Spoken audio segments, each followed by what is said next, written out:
नमस्कार। माननीय अध्यक्ष महोदय जी, आज आपने मुझे इस सभा में बोलने का मौका दिया, इसके लिए मैं आपकी बहुत बहुत आभारी हूँ। सबसे पहले जो सुरक्षाकर्मी, जो जवान अफसर 13 दिसंबर को संसद की सुरक्षा के लिए शहीद हुए, उनके प्रति मैं श्रद्धांजलि व्यक्त करना चाहती हूँ। महोदय, हजारों साल पुरानी हमारी देश की धर्म की एक पुरानी परंपरा रही है। ये परंपरा संवाद, चर्चा की रही है। एक गौरवशाली परंपरा है जो दर्शन ग्रंथों में, वेदों में, उपनिषदों में दिखती है। वाद विवाद और संवाद की हमारी पुरानी संस्कृति है। अलग अलग धर्मों में भी, इस्लाम में, सूफियों में, बौद्ध धर्म में, जैन धर्म में, सिख धर्म में भी ये वाद संवाद, ये चर्चा बहस, इसकी संस्कृति रही है। इसी परंपरा से उभरा हमारा स्वतंत्रता संग्राम। हमारा स्वतंत्रता संग्राम विश्व में एक अनोखा संग्राम था, एक अनोखी लड़ाई थी जो अहिंसा और सत्य पर आधारित थी।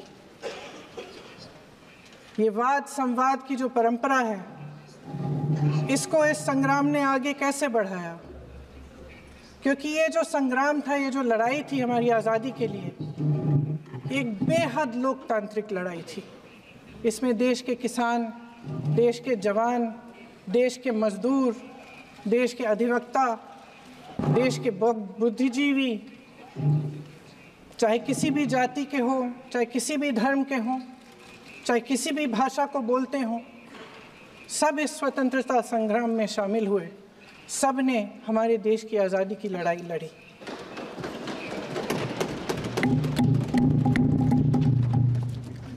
और उसी आज़ादी की लड़ाई से एक आवाज़ उभरी जो हमारी देश की आवाज़ थी। वो आवाज़ ही आज हमारा संविधान है।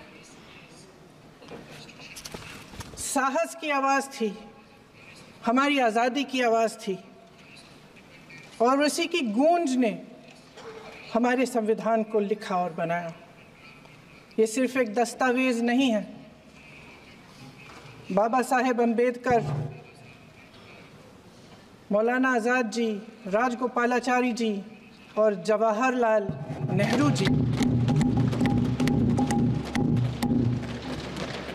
और उस समय के तमाम नेता, जैसे आपने कहा,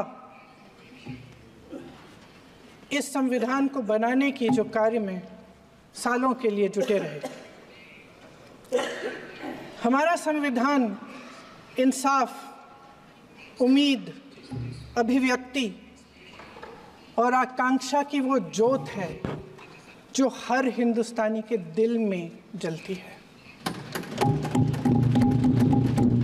अध्यक्ष महोदय, इस ज्योत ने हर एक भारतीय को ये पहचानने की शक्ति दी कि उसे न्याय मिलने का अधिकार है, कि उसमें अपने अधिकारों के लिए आवाज़ उठाने की क्षमता है, कि जब वो आवाज़ उठाएगा तो सत्ता को उसके सामने झुकना पड़ेगा। इस संविधान ने हर एक देशवासी को ये अधिकार दिया कि वो सरकार बना भी सकता है और सरकार बदल भी सकता है। ये ज्योत जो हर हिंदुस्तानी के दिल में जलती है, उसने हर हिंदुस्तानी को ये विश्वास दिया कि देश की संपत्ति में, देश की दौलत में, संसाधनों में उसका भी हिस्सा है, कि उसे एक सुरक्षित भविष्य की उम्मीद का अधिकार है, कि देश बनाने में भी उसकी भागीदारी है। उम्मीद और आशा की ये ज्योत मैंने देश के कोने कोने में खुद देखी है। उन्नाव में मैं एक रेप पीड़िता के घर गई। उसे जलाकर मार डाला था। वो शायद 20-21 साल की होगी। हम सब के बच्चे हैं। हम सोच सकते हैं कि अगर हमारी बेटी के साथ बार बार बलात्कार हुआ और फिर जब वो अपनी लड़ाई लड़ने के लिए गई तो उसको जलाकर मार डाला गया होता तो हम पर क्या बीतती। मैं उस बच्ची के पिता से मिली। उसके खेत जलाए गए थे, उसके भाइयों को पीटा गया था, उसके पिता को बाहर से घर के बाहर घसीट कर मारा गया था। उस पिता ने मुझे बताया कि बेटी, मुझे न्याय चाहिए। मेरी बेटी अपने एफआईआर को दर्ज करने के लिए जब ज़िले में गई तो उसको मना किया गया। अगले ज़िले में जाना पड़ा उसे। वो रोज़ सुबह 6 बजे उठकर तैयार होकर अकेली अपने मुकदमे को लड़ने के लिए अगले ज़िले में ट्रेन से जाती थी। उसके पिता ने मुझे कहा कि मैंने उससे कहा, बेटी अकेले मत जाओ, छोड़ दो ये लड़ाई। लेकिन उसकी बेटी ने उसको जवाब दिया कि नहीं पिताजी, मैं अकेली जाऊंगी, मैं लड़ूंगी, ये मेरी लड़ाई है, मैं इसको लड़ूंगी। ये लड़ने की क्षमता, ये हिम्मत उस लड़की को और करोड़ों भारत की नारियों को हमारे संविधान ने दी।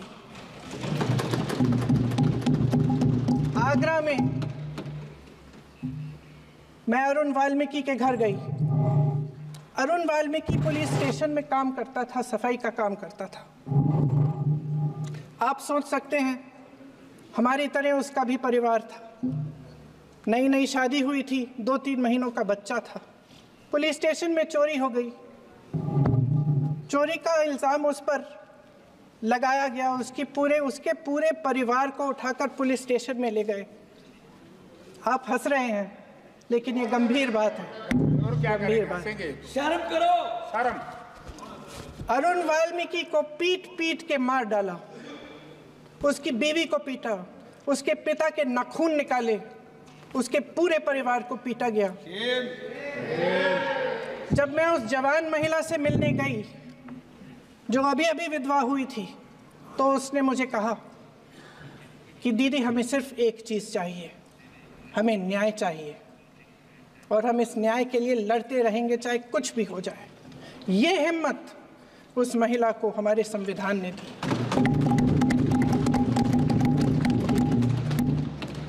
संभल के कुछ लोग आए थे हमसे मिलने जो मृतकों के परिवार के सदस्य थे। उसमें 2 बच्चे थे, अदनान और उजैर। अब सुनिए। उसमें 2 बच्चे थे, अदनान और उजैर। एक बच्चा मेरे बच्चे की उम्र का है, दूसरा उससे छोटा 17 साल का है। दर्जी के बेटे थे। दर्जी का एक ही सपना था कि वो अपने बेटों को पढ़ाएगा, लिखाएगा।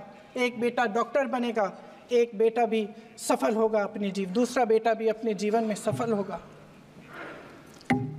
उनके पिताजी हर रोज़ उनको स्कूल छोड़ते थे। उस दिन भी स्कूल छोड़ने के बाद अपनी दुकान में चले गए।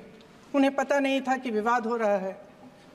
उन्होंने भीड़ देखी, घर आने की कोशिश की तो पुलिस ने गोली से मार डाला। वो 17 साल का बच्चा अदनान मुझसे कहता है, वो 17 साल का बच्चा अदनान मुझसे कहता है कि मैं बड़ा होकर डॉक्टर बन के दिखाऊंगा, मैं अपने पिता का सपना साकार करूंगा। ये सपना, ये आशा उसके दिल में हमारे संविधान ने डाली। अध्यक्ष महोदय, हमारे देश के करोड़ों देशवासियों के संघर्ष में, अपने अधिकारों की पहचान में, इनकी कठिन से कठिन परिस्थितियों से लड़ने की अपार हिम्मत में और देश से न्याय की अपेक्षा में हमारे संविधान की ज्योत जल रही है। मैंने हमारे संविधान की ज्योत को जलते हुए देखा है और इसके साथ साथ ये भी समझा है कि हमारा संविधान एक सुरक्षा कवच है। एक ऐसा सुरक्षा कवच है जो देशवासियों को सुरक्षित रखता है, न्याय का कवच है, एकता का कवच है और अभिव्यक्ति की आज़ादी का कवच है। दुख की बात यह है कि मेरे सत्ता पक्ष के साथी जो बहुत बड़ी बड़ी बातें करते हैं, इन्होंने इन 10 सालों में ये सुरक्षा कवच, सत्ता पक्ष के मेरे साथियों ने ये सुरक्षा कवच तोड़ने का पूरा प्रयास किया है। संविधान में सामाजिक, आर्थिक और राजनीतिक न्याय का वादा है। ये वादा एक सुरक्षा कवच है जिसको तोड़ने का काम शुरू हो चुका है। लैटरल एंट्री और निजीकरण के जरिए ये सरकार आरक्षण को कमजोर करने का काम कर रही है। अगर लोकसभा में ये नतीजे नहीं आए होते तो ये संविधान बदलने का काम भी शुरू कर लेते। सच्चाई ये है अध्यक्ष महोदय कि आज संविधान बार बार इसलिए कह रहे हैं क्योंकि इस चुनाव में इनको पता चल गया कि इस देश की जनता ही इस संविधान को सुरक्षित रखेगी, कि इस चुनाव में हारते हारते जीतने से इन्हें एहसास हुआ कि ये संविधान बदलने की बात इस देश में नहीं चलेगी। आज जनता की मांग है कि जाति जनगणना हो। सत्ता पक्ष के मेरे साथी ने इसका जिक्र किया। ये जिक्र भी आज इसलिए हो रहा है क्योंकि चुनाव में ये नतीजे आए। ये जाति जनगणना इसलिए जरूरी है ताकि हमें पता चले कि किसकी क्या स्थिति है और नीतियां उस हिसाब से बने। इनकी गंभीरता का प्रमाण ये है कि जब चुनाव में पूरे विपक्ष ने जोरदार आवाज उठाई कि ये जाति जनगणना होनी चाहिए, तो इनका जवाब देखिए। इनका जवाब भैंस भाग भैंस चुरा लेंगे, मंगलसूत्र चुरा लेंगे, इनका ये जवाब था। ये गंभीरता है इनकी जाति जनगणना पर। महोदय, हमारे संविधान ने आर्थिक न्याय की नींव डाली। किसानों, गरीबों और को जमीन